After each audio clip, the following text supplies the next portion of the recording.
'n jaar nadat daar begin bou is aan die Sportpro sportkompleks in Thabazimbi, is dit gisteraand amptelik geopen. Die kompleks gaan help met die ontwikkeling van verskeie sportsoorte wat veral op skool beoefen word. Hierdie massiewe gimnasium wat hulle oprig hierso en al die fasiliteite wat gebied gaan word, glo ons dit gaan vir die rehabilitasie van sportbeserings, selfs van goed soos hartomleidingsoperasies, rugoperasies en dis meer, dat dit 'n baie groot impak kan hê in ons streek. En ja, die biokinetika departement wat ons nooit hier gehad het nie, wat 'n groot rol kan speel in die ontwikkeling van sportmense en ook die rehabilitasie van siek mense. Die hooffokus is egter gimnastiek, waar die hoofafrigter, voormalige Springbok gimnas Abraham Groenewald, die gimnasium wil vestig as die tuiste van gimnastiek in Limpopo.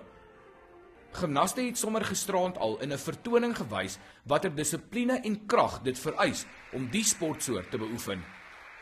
Sportpro het ook 'n ooreenkoms met die Hoëprestasie Sportsentrum by die Universiteit van Pretoria.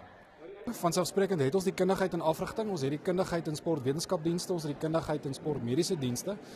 So ek dink is meer 'n behoeftebepaling, maar allerlei dienste soos ek genoem het in my toespraak, jy weet, is daar en sal ons graag vir hulle wil gee om hulle te help. So as dit is dat hulle afrigters nodig het of mense wat afrigters hier kom oplei, dan is dit wat ons gaan doen, ja. Sportlegendes wat die opening bygewoon het, is baie beïndruk met die kompleks. Ek het hier groot geword in die omgewing. Dit is ongelooflik. Ek kan nie amper dink dat mense so ver gedink het nie.